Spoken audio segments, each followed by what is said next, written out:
Buenos días, mis queridos hermanos. Le ruego a nuestro Dios que nos envíe su Espíritu, que nos capacite para poder entender su verdad, su realidad, su perspectiva. Hoy vamos a ver en esta quinta entrega de la experiencia cristiana, nuestro Dios trata de revelarnos mecanismos, principios de cómo obra nuestro Dios.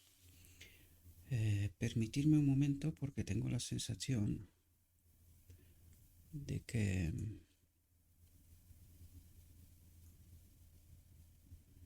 algo no anda bien aquí. Creo que ahora sí debe de escucharse mejor. Os pido disculpas, tenía que haberme asegurado antes de esta realidad.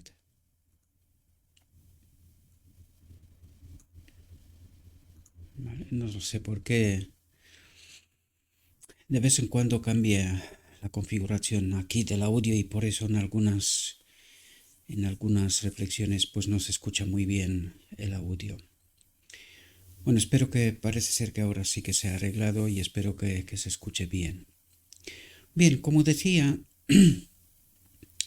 nuestro Dios trata de revelarnos mecanismos, principios de cómo obra Dios y cómo obra el enemigo, ¿verdad? Por lo tanto, la reflexión de hoy está titulada Los ángeles buenos son más poderosos que los malos ángeles. Aquí quisiera destacar, antes de empezar a entrar dentro de la reflexión, quisiera destacar un asunto que me parece que no logramos comprenderlo en toda su profundidad. Ayer en la iglesia estudiábamos el diluvio, ¿verdad? La gran pregunta que tenemos que hacernos nosotros es ¿cuánto poder tienen los malos ángeles? ¿Verdad? Recordando o no olvidando que el tercer ser o el primer ser creado, el tercer en la jerarquía celestial, ¿verdad? Era Lucifer. Hoy, ahora ocupa Gabriel esta posición, el ángel, el arcángel Gabriel, ¿verdad? Pero antes estaba Lucifer. Ahora la gran pregunta es ¿cuánto poder tiene si el Evangelio nos dice que tiene poder sobre el mar y sobre la tierra? Y creo que necesitamos ampliar nuestra perspectiva a todo el universo. Es decir, necesitamos entender que este tercer ser tiene mucho poder. Ahora bien, también necesitamos comprender que está condicionado, ¿verdad? Digo esto desde la perspectiva del diluvio para que se pueda entender también esta realidad, pero también lo digo en términos generales. ¿Cómo obra y hasta dónde alcanza su poder, ¿verdad? Y es precisamente lo que esta reflexión, la reflexión de hoy, trata de revelarnos, ¿verdad?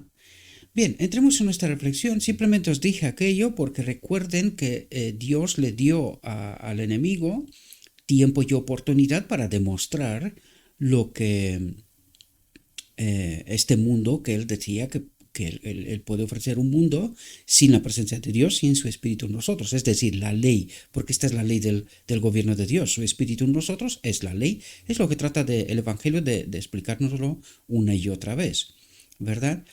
Por lo tanto, recuerden que el Espíritu de Profecía nos dice que hubo un momento en el diluvio en donde el mismo enemigo temió por su vida.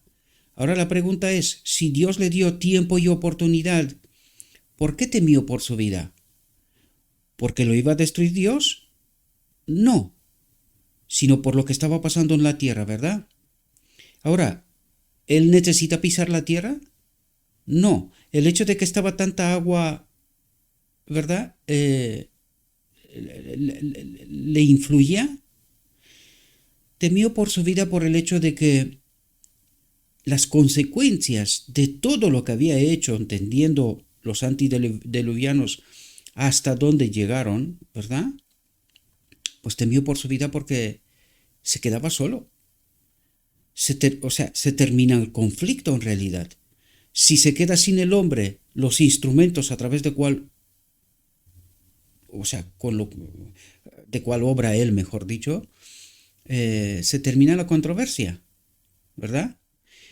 no podía pasar porque Noé y su familia estaban ahí, ¿verdad? Pero hay que profundizar mucho más en esto, ¿verdad? Porque yo creo que atribuimos a Dios cosas que no les pertenece y también necesitamos entender el lenguaje del profeta y cuál era la mentalidad judía, ¿verdad? Por decirlo de algún modo. Entendían que todo venía de Dios, ¿verdad? Y en realidad, si tú estudias el Antiguo Testamento, no ves que hable del enemigo, ¿verdad? Casi, como si no existiera. Sin embargo, está repleta la obra del enemigo en el Antiguo Testamento, ¿verdad? Pero el hombre, cuando relata desde su concepción, pues lo relata de alguna manera. Por eso no podemos entender el Evangelio sin la presencia del Espíritu, ¿verdad? Porque hay que leer mayor profundidad para que se pueda entender. ¿Esto quita la obra de Dios de por medio? De ningún modo. Pero no podemos hablar en términos absolutos sobre cosas que son más por fe que por realidad. Pero digo esto porque a veces convertimos a nuestro Dios en el destructor, mientras el Espíritu y profecía del Evangelio nos dice que no es así. No es así. Por eso tenemos tan problema con este Dios del Antiguo Testamento que parece un Dios malo, demasiado exigente, ¿verdad? Y luego en el Nuevo Testamento vemos la obra de un otro Dios, es decir, vemos la obra de Cristo. ¿Cambia Dios? No. Entonces, ¿será que en el Antiguo Testamento alguien se presenta como ángel de luz, como si fuera Dios, hace sus obras y se las atribuye a Dios? ¿Podría ser? Dejo esta incógnita aquí porque cada uno con el Espíritu de Cristo necesitamos entender hasta dónde se extiende Dios, cuál es su obra real y cuál es la obra del enemigo, ¿verdad? Porque parece ser que el enemigo casi como que no existe, pero hay una obra y es más de lo que nosotros creemos, ¿verdad? Simplemente apunto todo esto porque creo que necesitamos profundizar mucho más y sobre todo necesitamos a Cristo, sin el cual no podemos entender su evangelio, su palabra, ¿verdad? Cristo es la llave de entendimiento, ahora y en la eternidad. Bien, vamos a entrar en nuestro tema. Los ángeles buenos son más poderosos que los malos ángeles, para poder entender estos mecanismos, estos principios, porque al fin de cabo de lo que trata de hablarnos es precisamente de esto, ¿verdad?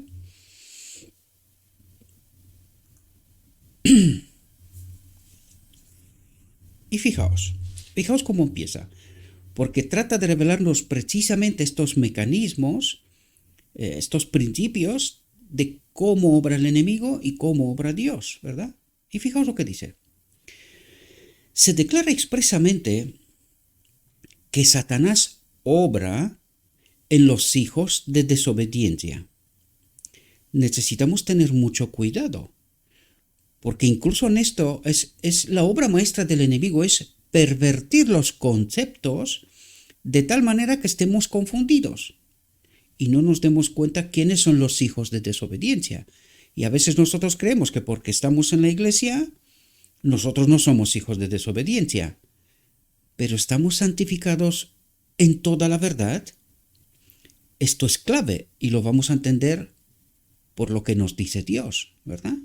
Por lo tanto, dice, se declara expresamente que Satanás obra en los hijos de desobediencia y que no solo tiene acceso a su mente, sino que obra mediante su influencia. Obra sea consciente o inconsciente para atraer a otros a la misma desobediencia. Esto es un mecanismo tremendo. Y necesitamos entender dónde y en qué condiciones el enemigo tiene acceso a nuestra mente, porque dice, y que no solo tiene acceso a nuestra mente, sino que obra mediante su influencia, es decir, nos inspira, ¿verdad? Sea consciente, sea que yo me doy cuenta o no. El Espíritu de Dios no obra sin mi permiso, porque eso es lo que nos trata de decir el Evangelio. Por eso necesitamos ser santificados en toda la verdad, para poder darle permiso a Dios. Por eso la oración es tan clave, porque en la oración lo que en realidad hacemos nosotros es pedirle a Dios que obre. Esto significa que hemos hecho una elección y que en libertad de conciencia nosotros somos conscientes de nuestra impotencia o de nuestra mayor necesidad y le pedimos a Dios que actúe. En el caso del enemigo no funciona así. El enemigo no pregunta. Él simplemente aprovecha nuestra desobediencia, nuestro descuido, nuestra incomprensión, por esto obra por el engaño. Y por eso si la verdad no es 100% verdad, no es santidad. Y esto es una cuestión clave. Y nos lo revela precisamente aquí. Por eso trato de explicaros cómo definas son, ¿cómo diría yo? Los límites, cómo defino son los límites entre estos principios y mecanismos en donde el enemigo puede obrar y hasta donde no puede obrar, ¿verdad?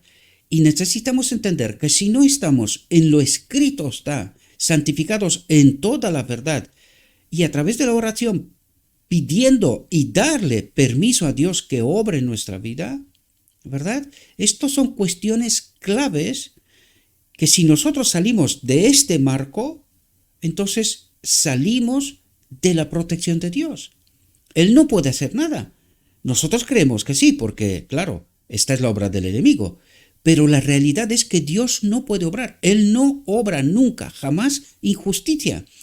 Y no se trata solamente de la tierra, queridos. Cuando penséis en estas cuestiones, piensen en los seres celestiales.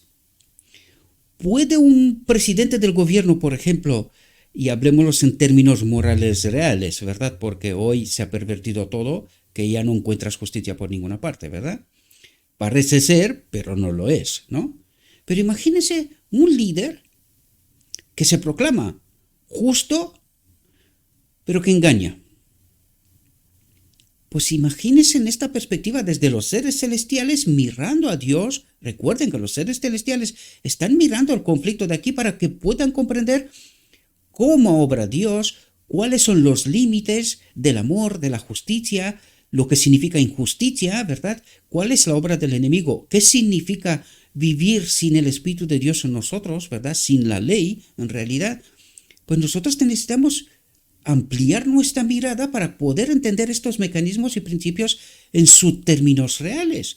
Porque aquí en la tierra nosotros lo mezclamos y lo pervertimos todos bajo esta mala influencia y que pervirtiendo los conceptos no logramos entender la perspectiva real de Dios.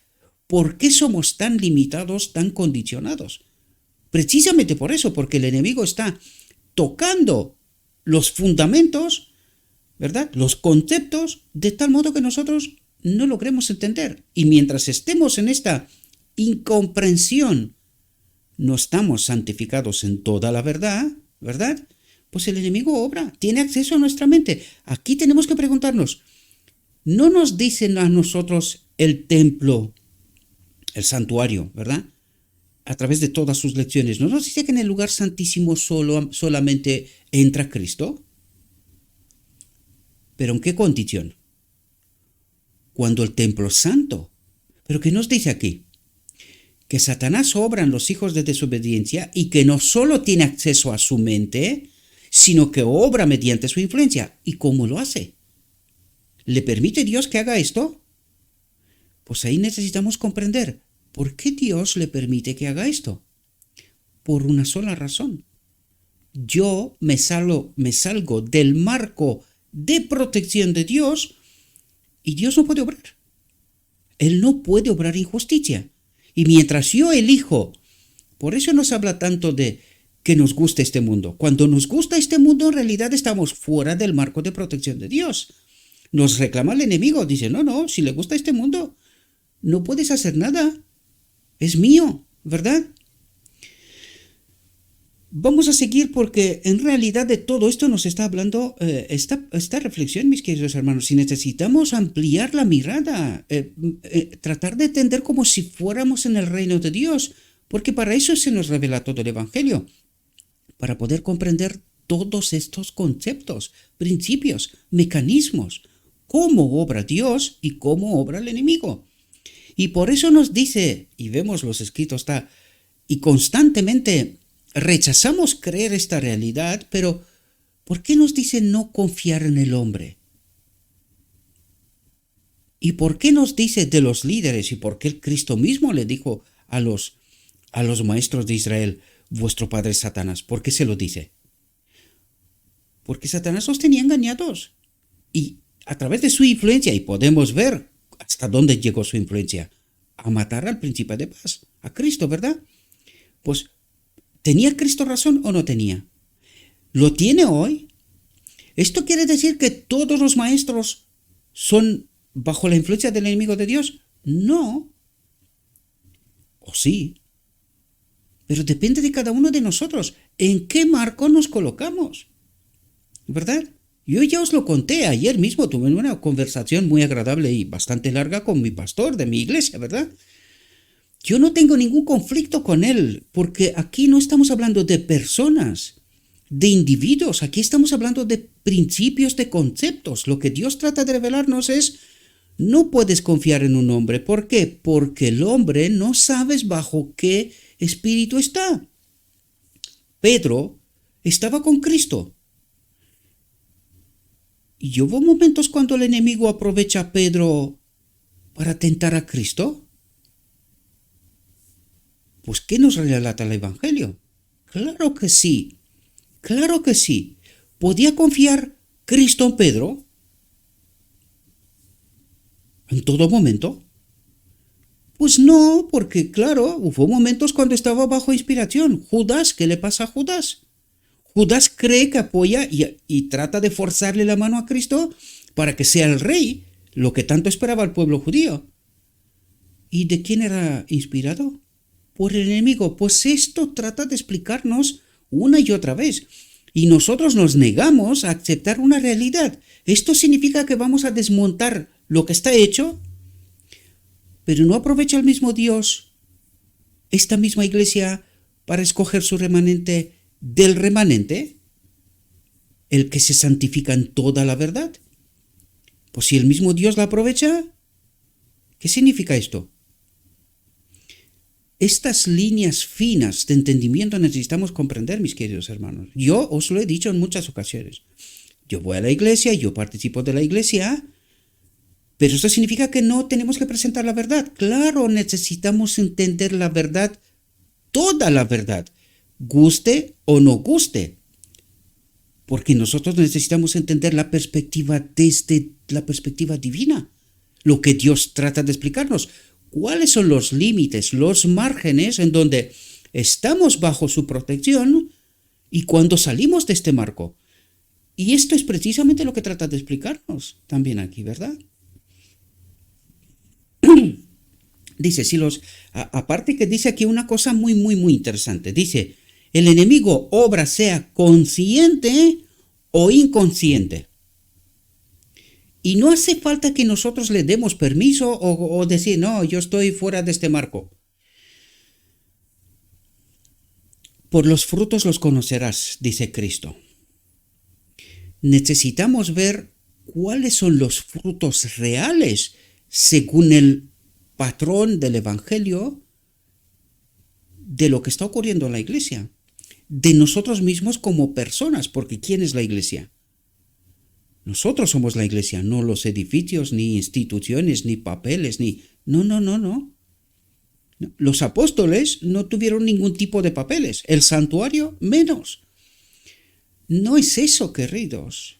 Necesitamos ampliar la mirada, entendimiento, para entender los conceptos reales de la divinidad. Y esto no significa que vamos a desmontar lo que existe, sino que Dios, de lo que ya hay, convierte, transforma. ¿No es esta su obra, verdad? Fijaos, dice, si los malos ángeles tienen un poder tal sobre los hijos de los hombres en su desobediencia, y solamente cuando estamos en desobediencia, en la incomprensión de la verdad, toda la verdad, recalco esto una y otra vez porque es sumamente importante. Mientras estamos en el engaño, estamos bajo el amparo del enemigo. Es real. Aunque parezca increíble, es real. Porque vamos a ver lo que nos va a explicar, ¿verdad?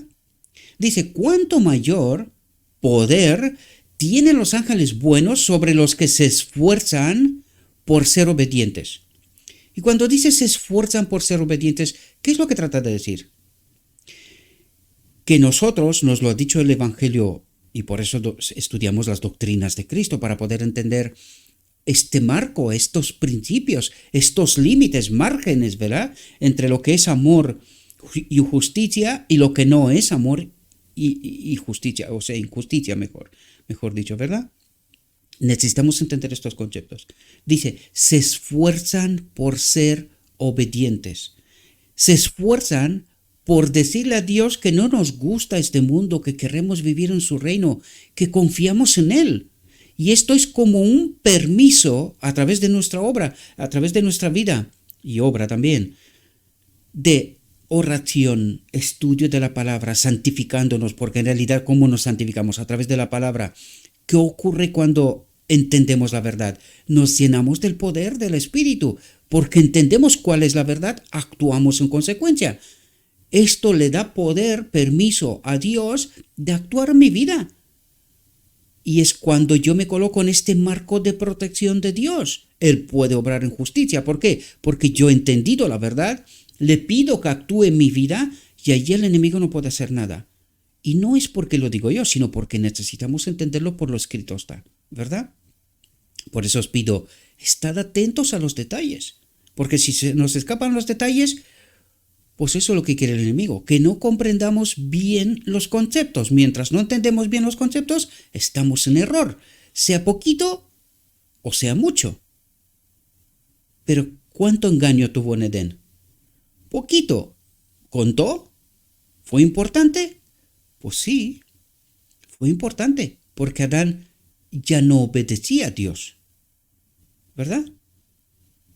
Ya se metió fuera del marco de protección de Dios y perdió la gloria de Dios.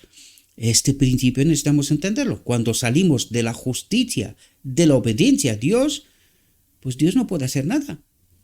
Y necesitamos entender esta realidad, ¿verdad? Dice, cuando ponemos nuestra confianza en Jesucristo, las dos personalidades de Cristo, lo recalco porque es sumamente importante. Ayer vi un vídeo de la conferencia general donde decía que la doctrina de la Trinidad es el fundamento y tal. Digo, claro, ¿cómo nos ha engañado el enemigo? Por eso nos dice antes, con conscientes o inconscientes, bajo el engaño. Por eso nosotros no entendemos quién es Cristo, quién es su naturaleza divina, su Espíritu Santo en nosotros. Y por eso estamos en engaño, fuera del marco de protección de Dios. Nos cuesta comprender esta realidad, pero es verdad. Por eso trato de ayudaros a comprender estas realidades. Y en el vídeo en realidad recalcaba lo de importante que es doctrina de la Trinidad y tal. Digo, claro, ¿cómo de profundo es el engaño? Para llegar a decir lo contrario de lo que dice el Evangelio, ¿verdad? Pero en fin, no voy a discutir. Cada uno ha de entender y elegir la verdad. Punto. Yo no puedo ser conciencia para nadie. No lo hace Dios, no lo voy a hacer yo, ¿verdad? Yo trato de revelaros la verdad, lo que Cristo hizo. Luego cada uno ha de elegir y soportará las consecuencias de su propia elección, ¿verdad? Yo no puedo hacer más de lo que me es permitido hacer. Yo presento la verdad, luego cada uno de nosotros hemos de elegir, ¿verdad?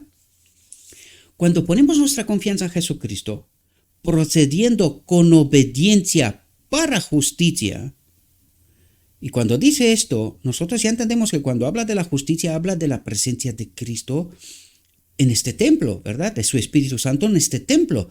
Esta es la justicia, esta es la obediencia. Por lo tanto, cuando dice procediendo con cuidado, es decir, vivir de tal modo para poder permanecer conectados con el Espíritu, porque de otra manera no hay obediencia, no hay justicia, no hay fe, ¿verdad? Todas estas son resultado de estar conectados con Dios en este proceso progresivo de santificación en toda la verdad, ¿verdad? Esforzándonos por ser obedientes. Dice, los ángeles de Dios obran en nuestro corazón, en nuestra mente, para justicia, para entender a Dios, para entender todos estos parámetros, principios, mecanismos, dónde estamos bajo el amparo de Dios y cuando estamos fuera del marco de protección de Dios, ¿verdad? Y ahora viene a explicarnos lo que nos acaba de decir en el modelo, para que podamos entender cómo el modelo permaneció constantemente en obediencia a la ley, al Padre. Dice, los ángeles vinieron y ministraron a nuestro Señor en el desierto de la tentación. Los ángeles celestiales estuvieron con él todo el tiempo que estuvo expuesto a los ataques de los instrumentos satánicos. ¿Qué quiere decir aquí? Los ángeles estaban allí, pero no podían actuar. Sin embargo, sí que tenían una obra. Y esto es lo que va explicándonos ahora mismo, ¿verdad? Por lo tanto, los ángeles estaban ahí, pero no podían intervenir. Hasta un momento, ¿verdad? Y esto es lo que no trataré de explicar. Dice, esos ataques fueron más severos que los que jamás haya soportado el hombre. ¿Por qué? Porque el enemigo entendió que si vence a Cristo, en Cristo estaba toda la humanidad. Por eso nos dice que cuando Cristo obedece en nombre de toda la humanidad, el segundo Adán, el hombre Cristo Jesús, y si Jesús hubiese perdido esta batalla, toda la humanidad hubiese perdido la batalla, ¿verdad? Por eso dice que esos ataques fueron más severos que los que jamás haya soportado el hombre. Porque Cristo tenía que ser vencedor o el perdedor eterno. Y por eso el enemigo puso todo lo que tuvo a su alcance para tentarlo, para hacerlo caer. Dice, en ese conflicto, dice, todo estaba en juego en favor de la familia humana. Dice, en ese conflicto, Cristo no pulió sus palabras. Dependió de un escrito está. Dice, no pulió sus palabras. Y muchas veces yo escucho a mucha gente dice, no, pero es que hay que ser más suave, hay que hablar con más amor, hay que dirigirte de no sé qué manera y tal. ¿Qué nos dice aquí? Cristo no pulió sus palabras. Se dirigió tal cual estaba escrito. ¿Verdad? ¿Y qué dice aquí? Dependió de un escrito está. Porque si no dependes de lo escrito está, tratar de suavizar lo que Dios dice, ¿verdad? Tratar de suavizar o aumentar, van los dos lados, ¿verdad? De lo que Dios está diciendo, ya no dice Dios, dice el hombre. Piensen, porque lo que trata de explicarnos aquí es sumamente importante. ¿Cómo predicamos nosotros la verdad? Porque recuerde que Apocalipsis dice, el que saca alguna letra, alguna palabra de lo que Dios dice, será perdido, será condenado. ¿Y qué es lo que hace Cristo aquí? Se queda exactamente a lo un escrito está. No cambia, ni le da sentidos, ni modifica nada. Porque si lo haría, ya no dice Dios, habla el hombre. Espero que podáis entender el principio, el mecanismo, queridos. No lo pone aquí porque sí, sino porque es sumamente importante. Por eso el enemigo juega con nuestra mente y dice, no digas esas cosas de tal manera. Cámbialas, modifícalas, hágalas más con amor, ¿verdad? Y ya hablamos en la reflexión anterior. Una cosa es hablar sobre el amor, otra cosa es tener el amor y actuar con ese espíritu, ¿verdad? No es lo mismo. Y esto es lo que nos trata de explicar aquí. Cuando Dios habla, hay que transmitir el mensaje tal cual, Si Dios quiere cortar, hay por qué. Cuando Dios habla con amor, pero cuando Dios habla con justicia, por algo es. Y esto es lo que hace Cristo aquí. En ese conflicto, que es nuestro conflicto, por eso el Evangelio nos dice, santifíquese en toda la verdad. Comprendan bien el marco en donde Dios se puede desenvolver y donde Dios jamás actuará. Y eso es lo que hace Cristo. En ese conflicto, Cristo no pulió sus palabras. Dependió de un escrito está. En ese conflicto, la humanidad de Cristo fue puesta a prueba en forma tal que ninguno de nosotros comprenderá jamás.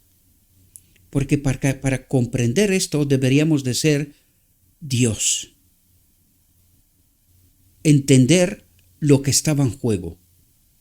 ¿De dónde venía Cristo? La comprensión que Cristo tenía. Recuerden, en Cristo se iba a manifestar el Padre. Por lo tanto, no comprenderemos esta realidad. Dios tratará de explicarnos, ayudarnos a comprender, pero no puede ir a una comprensión total, porque nosotros no podemos experimentar esta realidad, ¿verdad?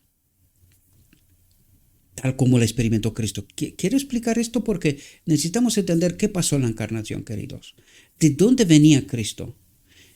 Toda esta transformación, todo su proceso, ¿quién habitaba en él? ¿Quién es Cristo para nosotros? Es decir, no es fácil. Hay unas líneas tan finas que él es un modelo para nosotros.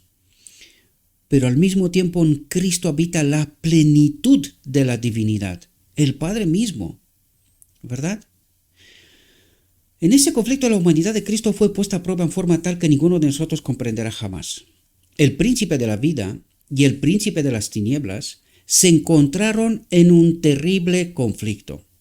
Pero Satanás no pudo obtener la menor ventaja en palabra o acción. Cuidado, porque aquí nos revela una realidad.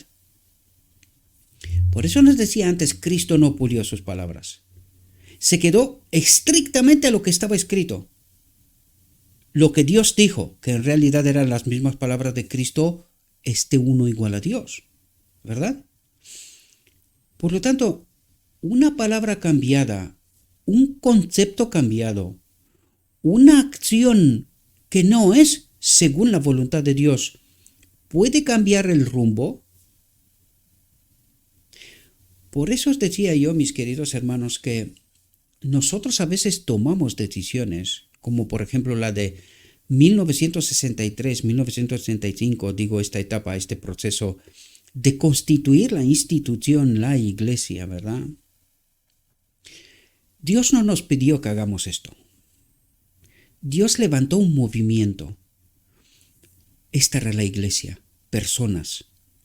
Ahora, cuando tú analizas, entendiendo bien lo que nos acaba de decir aquí, muchas cuestiones que nosotros estamos haciendo y damos por hecho que es la voluntad de Dios y nosotros decimos, no, esto es progresión, cuando no entendemos bien a Dios y en realidad nos metimos en regresión. Volvemos a la oscuridad en lugar de seguir los pasos a la luz. Cuando entiendes lo que pasó 1973-1965 con nuestro deseo de tener sanatorios, imprentas y la obra que queríamos hacer, ¿verdad? Hacemos la institución. Cuando estudiéis el Espíritu Profecía, a lo cual os invito una y otra vez, vais a ver el proceso de empezar de caer, de pelea, porque eso está en nuestra naturaleza caída, ¿verdad? De estar a la vista, de que nos vean, que seamos ahí primero, ¿verdad? Nos convertimos en escaparate, como lo digo yo, porque el mundo nos tiene que ver, ¿verdad? Empecéis a ver cómo empiezan los problemas. Y el enemigo lo sabía muy bien esto, porque es así como llega casi 10 años antes de 1888, empiezan los problemas profundos de esta iglesia. Es decir, el enemigo está preparando el camino porque sabía que Dios tiene que hacer algo. Entendiendo Sinaí, entendiendo la venida de Cristo y entendiendo que cuando pasa de una etapa a otra, él sí entendió muy bien 1844 lo que ahí pasó, ¿verdad? Él sí entiende muy bien el día de la expiación. Él sí comprende muy bien el Evangelio. Sabía que Dios tenía que hacer algo. Y preparar el camino precisamente para que ocurra lo que ocurrió en 1888. Igual que cuando vino Cristo. Por eso nos trata de explicar, y por eso empezó esta reflexión, tratando de explicarnos estos mecanismos de cómo el enemigo de Dios obra cuando el hombre está descuidado, no entiende la palabra, se sale del marco de lo que Dios ha dicho, lo escrito está, y empieza los sofismas, que nos lo decían en reflexión anterior, y unas cuantas, ¿verdad? Nosotros creemos que es progresión en la luz, pero en realidad es nuestra voluntad, es lo que nosotros creemos, y es así como el enemigo aprovecha y nos saca del marco de la protección de Dios para que Él pueda obrar, que pueda ser de lo suyo. Y necesitamos entender en toda la profundidad todos esos mecanismos, queridos, porque de otro modo, inconscientemente, el enemigo hace su trabajo. Y nosotros nos convertimos de repente en medio de la iglesia de vasos para honra a Dios en vasos de honra al enemigo, pervirtiendo o cambiando los sentidos de las palabras y de las acciones de un escrito está, ¿verdad? Tratando de suavizar o de cambiar, de darle otros sentidos, porque no se puede explicar cómo puede este pueblo llegar. Ayer me decía mi pastor, dice, pero ¿quién predica que pecamos hasta que Cristo viene? Y yo lo miré y digo, Señor mío, ¿cómo que este hombre no entiende esta realidad? Pues es toda una teología. Pero yo le dije a él, ¿sabes cuál es la ventaja que tengo yo? Que yo puedo entender lo que está ocurriendo desde el este de Europa, donde está Rumanía, ¿verdad?, hasta España, que estoy aquí, y a través de amistades que tengo hasta en Estados Unidos, puedo entender lo que está ocurriendo también ahí. Y a través del grupito que tenemos y contactos que tengo, también comprendo algo de América Latina. Con África tengo aunque tengo un amigo que está en Tanzania, ¿verdad?, está trabajando ahí, pero entiendo menos esta realidad, ¿verdad? Esta es la ventaja que tengo yo de comprender lo que está pasando en muchas partes del mundo. Y digo, es toda una teología. Pecamos hasta que Cristo viene, es toda una teología. Aunque muchas veces no lo dice literal, pero en el fondo lo que está diciendo es eso. Yo me quedé impactado. Dice, pero ¿quién dice que pecamos hasta que Cristo viene? Yo le dije, yo sé que tú estás muy ocupado. Estás muy, muy ocupado. Lo comprendo perfectamente. Pero tienes que entender que lo que estoy diciendo es una realidad que el enemigo está metiendo en medio de nosotros, anulando palabras, acciones, mecanismos, principios que Dios trata de revelarnos, y que nosotros sin darnos cuenta salimos de este marco tan sutil que a nosotros nos parece que estamos bien. Y por eso no entendemos por qué Dios nos dice una y otra vez, es que no estáis bien. Estáis siguiendo al enemigo y no os dais cuenta. Porque alguien ha tratado de pervertir los conceptos, las palabras, las acciones. ¿Por qué creéis que tenemos tantas Biblias y con tantas palabras pervertidas, textos añadidos, textos quitados, para que el hombre no pueda ser santificado en toda la verdad? Hace días pasados alguien me empezó a traer textos del libro Evangelismo sobre la Trinidad. Mis queridos hermanos, este libro fue manoseado antes de que en 1980 pueda ser adoptada la doctrina de la Trinidad. Alguien tuvo que engañar, y lo digo con letras grandes y subrayados, y esto es bien sabido, que hubo en medio de nosotros un teólogo que ya no está en medio de nosotros porque al final alguien se dio cuenta, lo sacó fuera, lo expulsó en realidad y con él se fueron muchos, ¿verdad? Que manoseó el libro del evangelismo, citas y textos para demostrar que la doctrina de la Trinidad es real, para implementar en medio de nosotros la doctrina de la Trinidad, para que podamos estar en medio del ecumenismo. Y digo, cuando somos ignorantes y no entendemos las realidades, qué fácil nos engaña Satanás, ¿verdad? Mientras decimos que tenemos a Cristo. Tener a Cristo es estar en toda la verdad. No podemos permanecer engañados. Cuando tenemos el Espíritu de Cristo, lo que nos revela, nosotros tenemos que entenderlo, aceptarlo, experimentarlo. No puede ser de otro modo. Mientras decimos, no, nosotros tenemos a Cristo, pero no entendemos lo escrito está, no chirría nada. ¿De verdad? Por favor, necesitáis entender. Yo sé que esta obra que estoy haciendo os parece muy extraña, pero no lo es tanto, queridos. El día que tenéis la conexión correcta, empezaréis a entender. Vais a salir del engaño. Además, la visión de los dos tronos nos trata de revelar esta realidad, que la negamos. ¿Por qué? Porque nosotros creemos. Y Dios nos dice, y tú no sabes. El mensaje de la Odisea. Tú crees, pero yo te digo que no es lo que tú crees. Estás engañado. Y esto trata de revelarnos en realidad.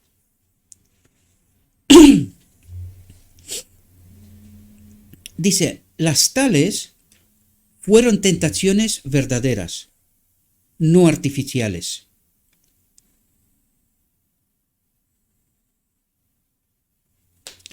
No sé quién es, pero no puedo contestar ahora.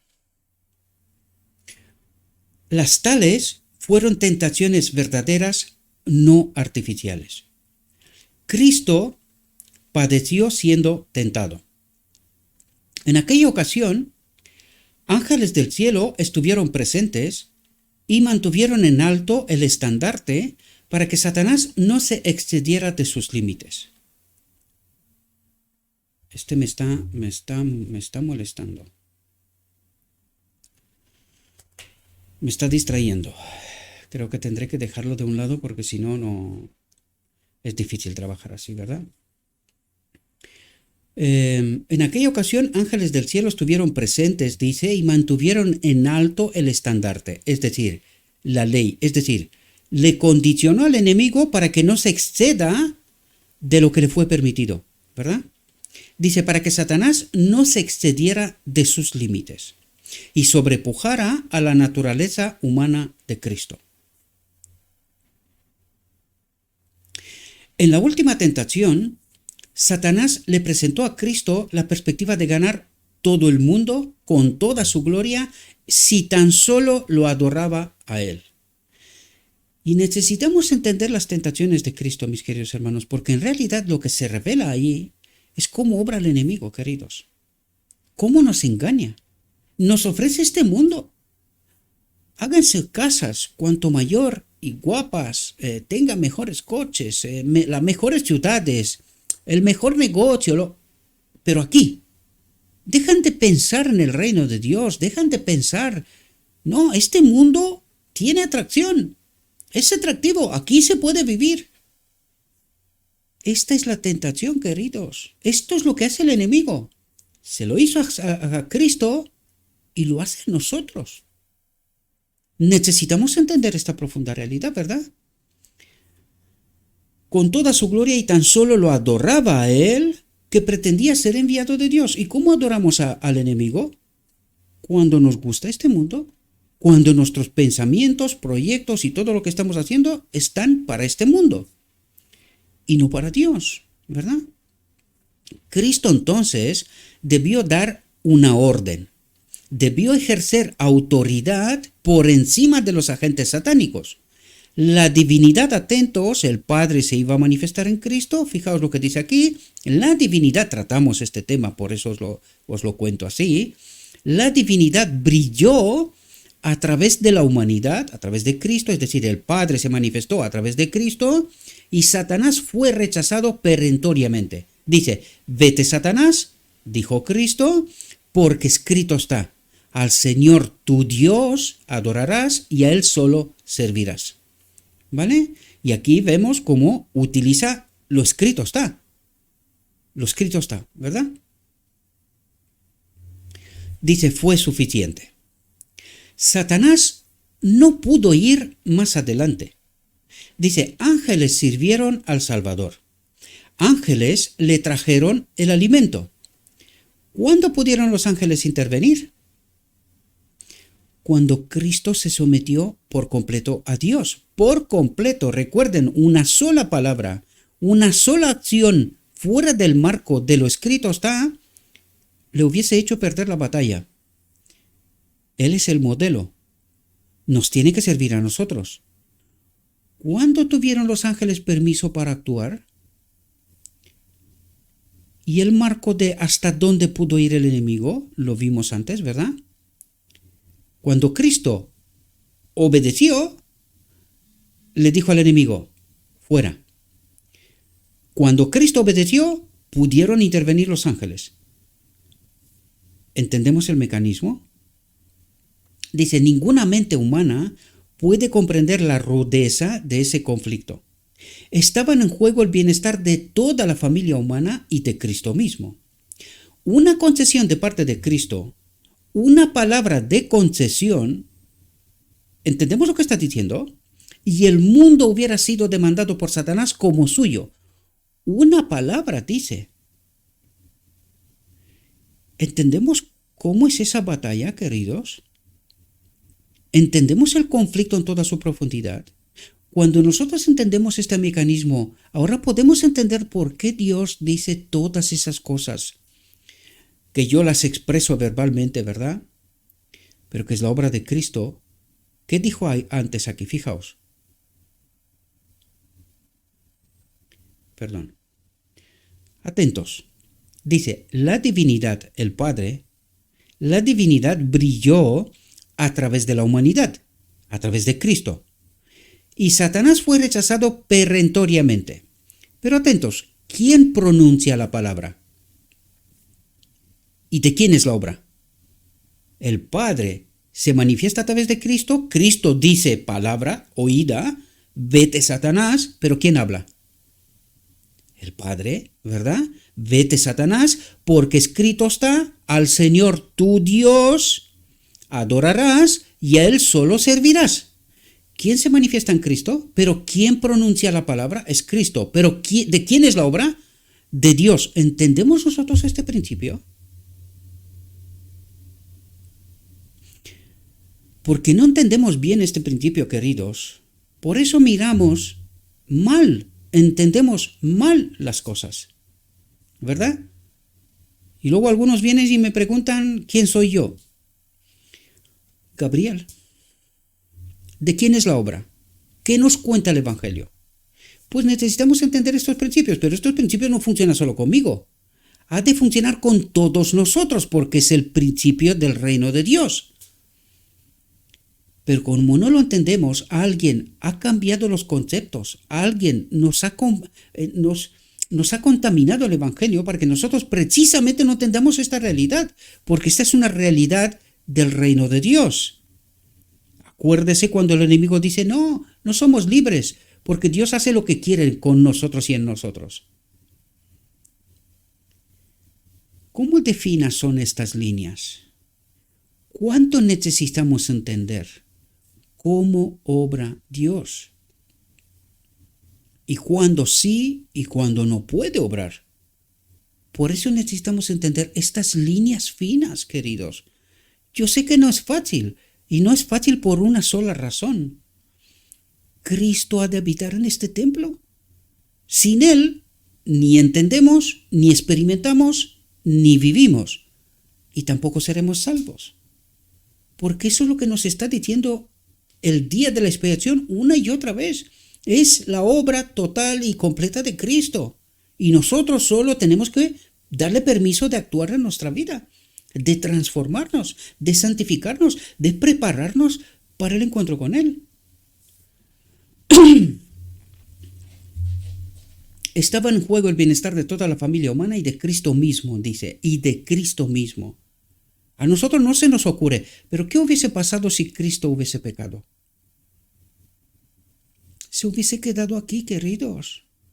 Hubiese muerto igual que Adán, el primero. Y la humanidad hubiese sido condenada eternamente. ¿Qué es lo que estaba peleando el enemigo? ¿Y por qué? Para demostrar que este mundo es viable, ¿verdad?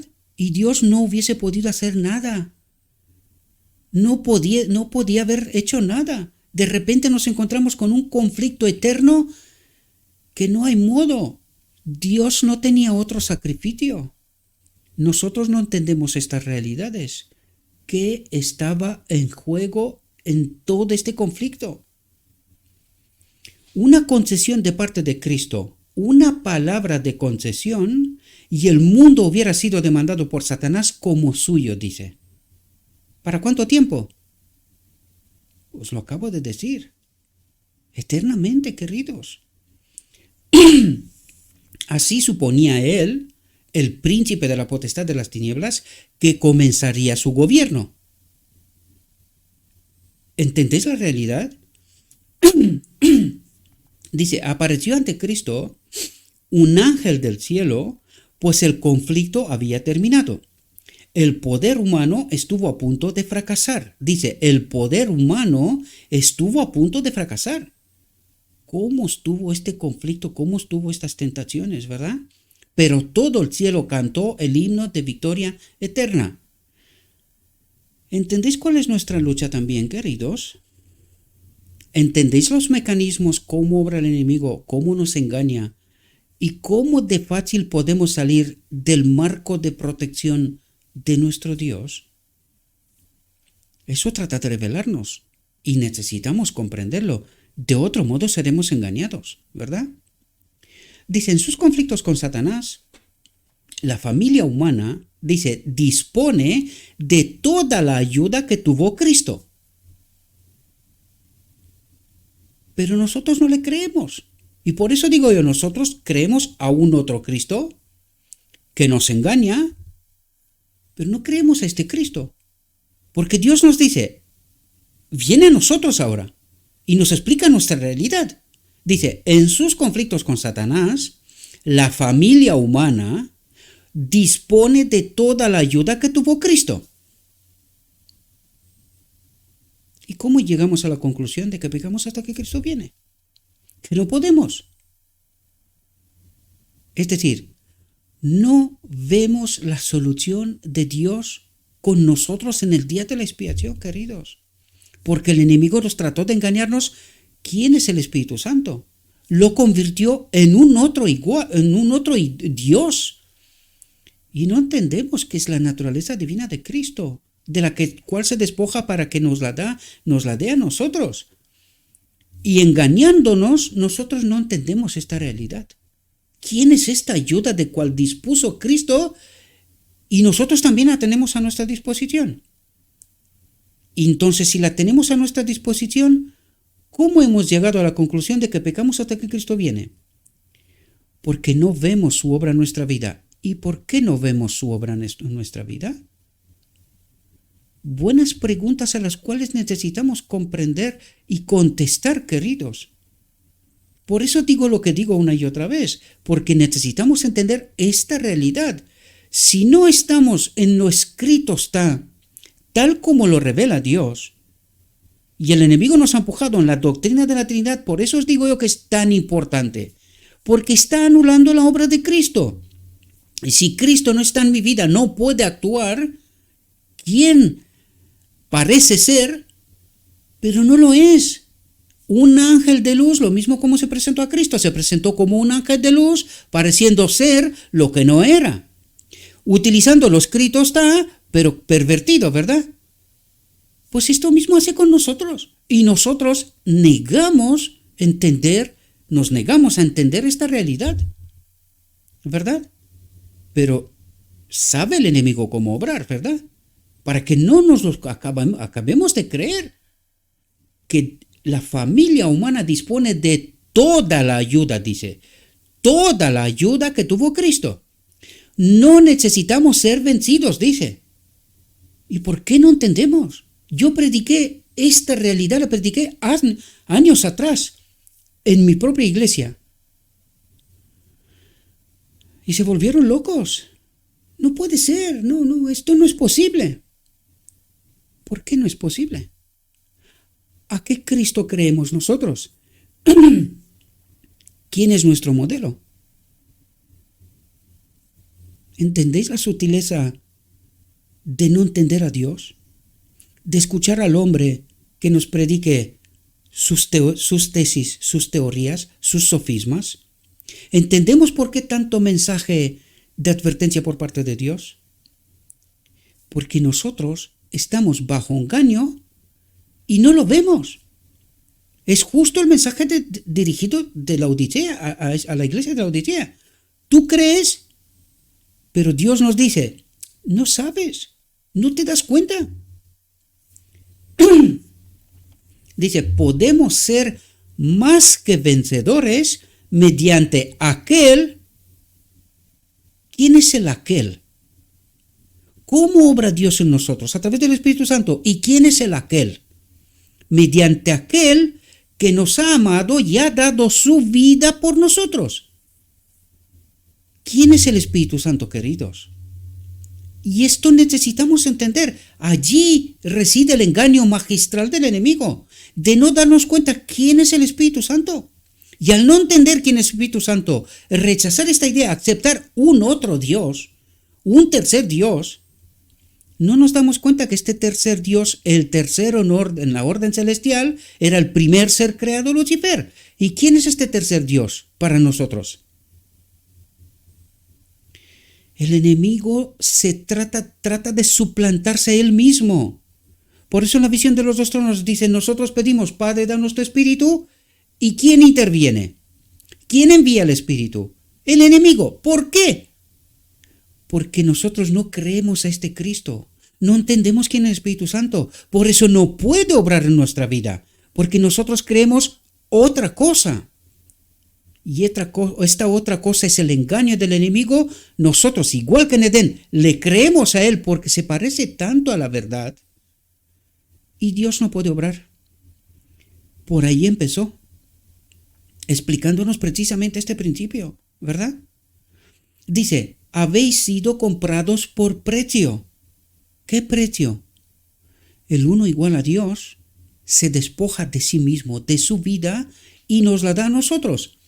Aquel que nos ha amado y ha dado su vida por nosotros. Y necesitamos entender esta realidad, ¿verdad?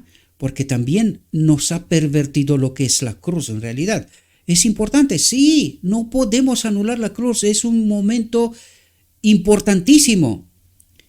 Pero el sacrificio empieza en la encarnación, el camino salpicado de sangre hasta la cruz.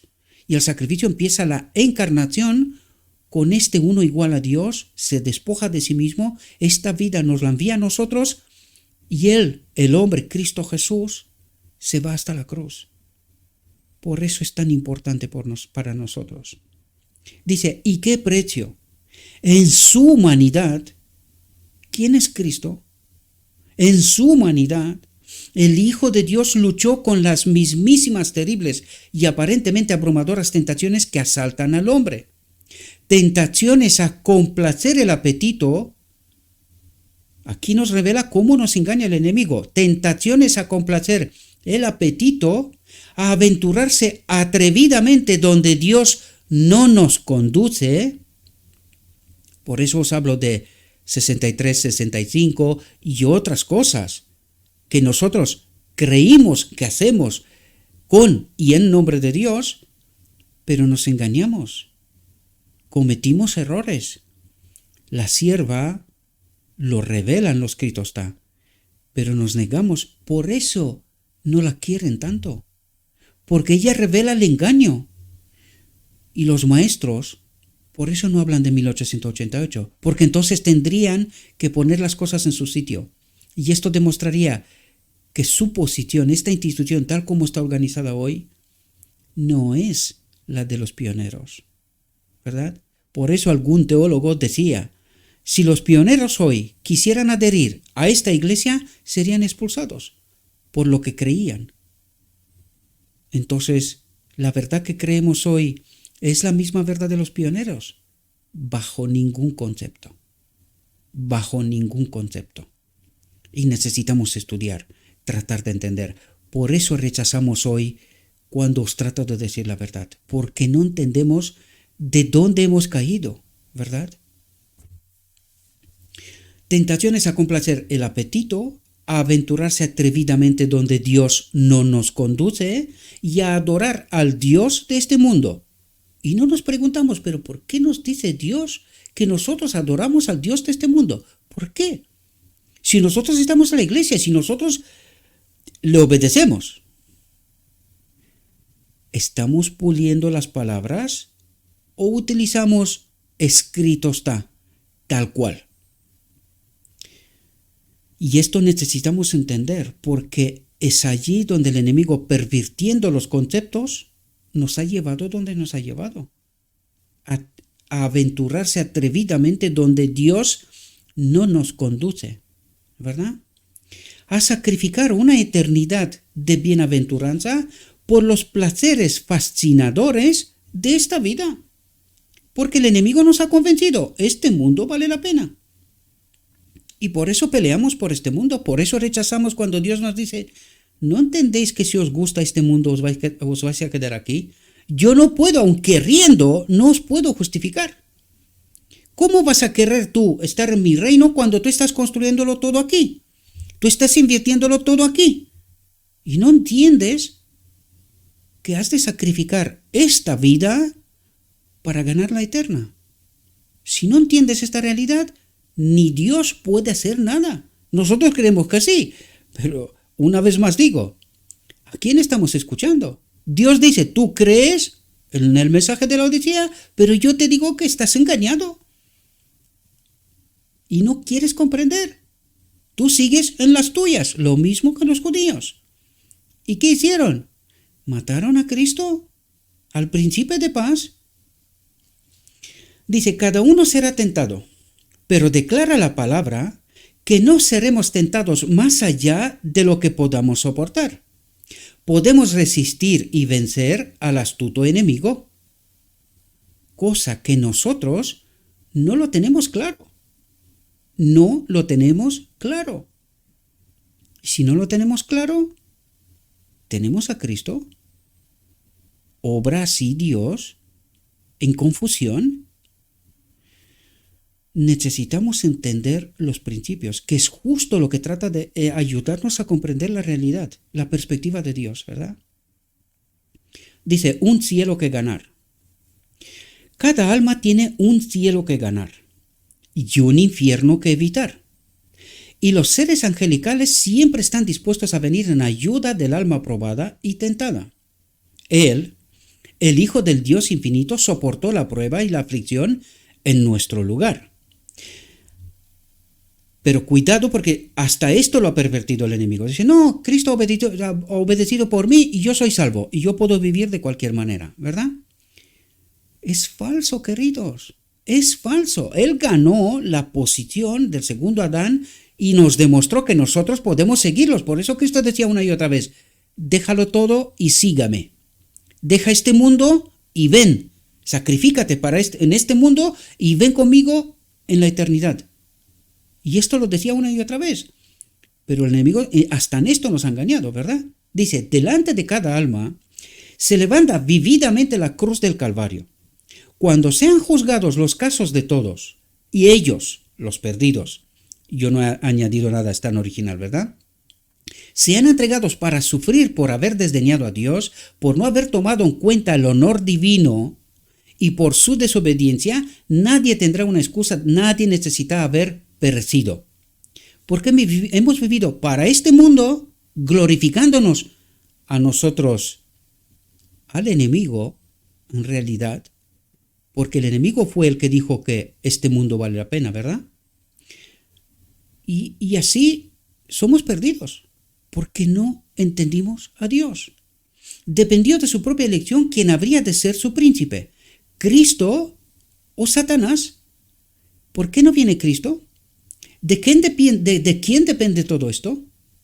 ¿No entendéis que Él necesita una generación que entienda toda la verdad, santificados en toda la verdad, y que glorifique a Dios, que obedezcan a Dios, que no les guste este mundo y que lo hagan todo para estar en el reino de Dios?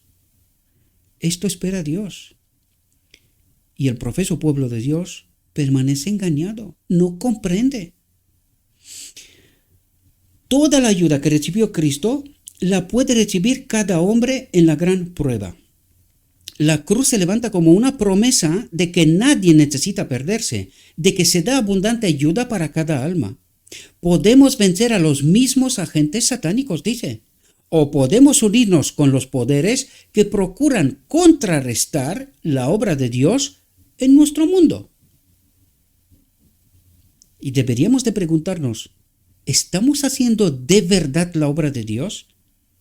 ¿Estamos nosotros en el marco de la voluntad de Dios? ¿Estamos obrando con Cristo? ¿O estamos contrarrestando la obra de Dios en este mundo?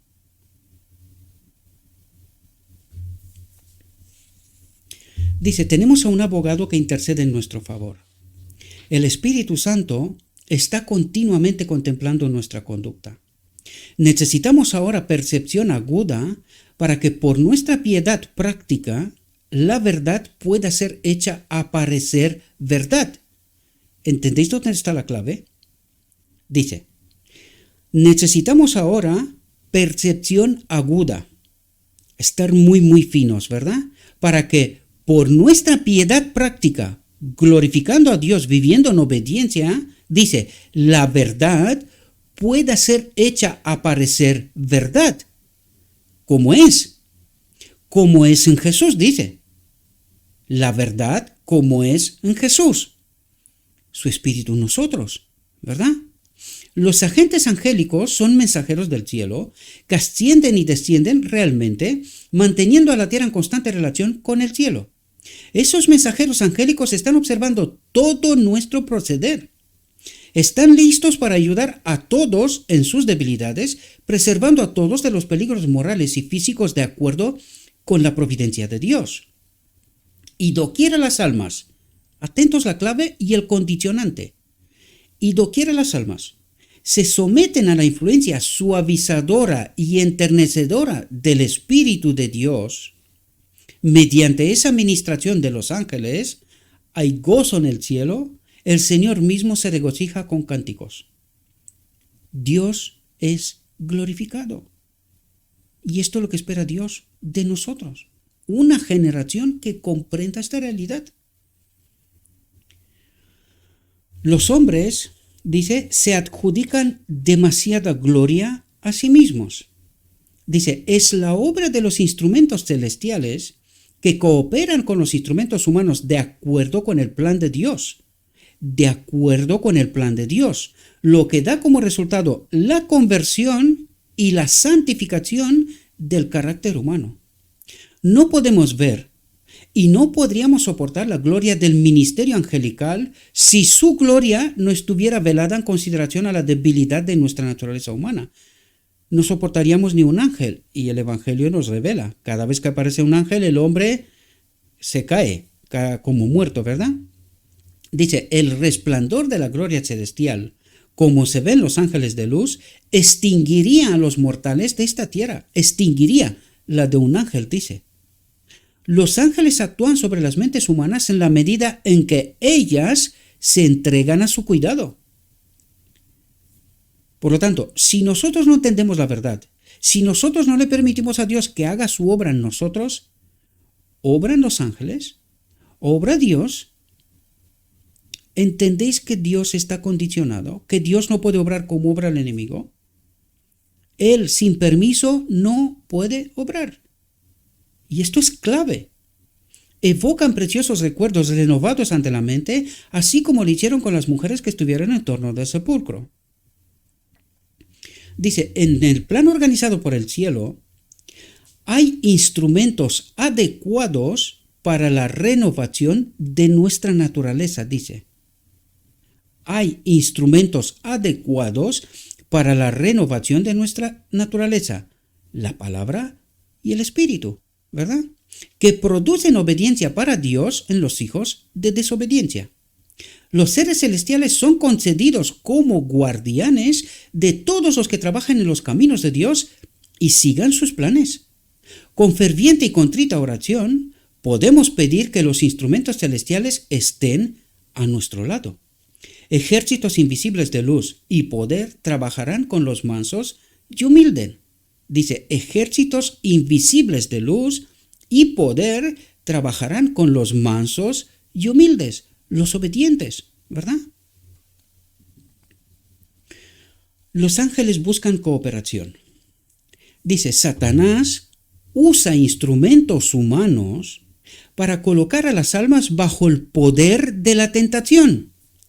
Por lo tanto, cuando nuestros ministros no entienden la verdad y predican verdades contaminadas, coloca a las almas bajo el poder de la tentación.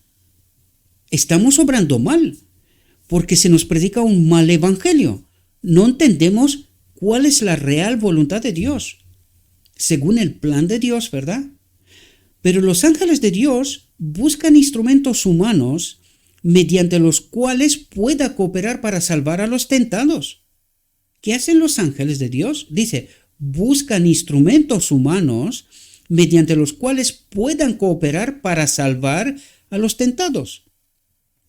Los ángeles van en busca de los que quieran trabajar de acuerdo con Cristo. Dice que serán movidos por la comprensión, por la palabra, por el evangelio, serán movidos por la comprensión de que pertenecen a Cristo. Creen a Cristo por su palabra, piden el Espíritu, reciben y obran. ¿Comprendéis? Buscan a los que sientan que los que han caído bajo la tentación, sean encumbrados o humildes, son los que necesitan de su esfuerzo especial y que Cristo mira a los que son pasados por alto, descuidados, heridos y magullados por el enemigo y están próximos a morir. Y se duele por la dureza de los hombres que rehúsan ejercer la fe que obra por el amor y que purificará el alma. Nos pasa como a los judíos, ¿verdad? Ellos son el pueblo escogido. ¿Y los demás? Eso es lo que nos está hablando aquí, queridos. Y que Cristo mira a los que son pasados por alto, descuidados, heridos y magullados por el enemigo y están próximos a morir. Dice, los ángeles de Dios trabajarán con los que cooperen con los instrumentos celestiales para la salvación de un alma de la muerte y para cubrir multitud de pecados. También trabajarán por medio de ellos y en su beneficio. Es decir, mientras estamos obrando por Cristo, haciendo lo que nos acaba de decir, también los ángeles obran por nosotros. Nosotros no somos descuidados, ¿verdad? Y dice, eso inducirá a estas personas a cuidar de sí mismas para que ellas también no sean tentadas. Y por eso os decía yo una y otra vez, queridos, ¿cómo tenemos que cuidar la relación con el Espíritu? No podemos obrar de cualquier manera. Necesitamos entender bien el Evangelio para poder estar bajo la protección de Dios, para que Dios pueda obrar con, en y a través de nosotros. ¿Verdad? Los enfermos son los que necesitan de médico.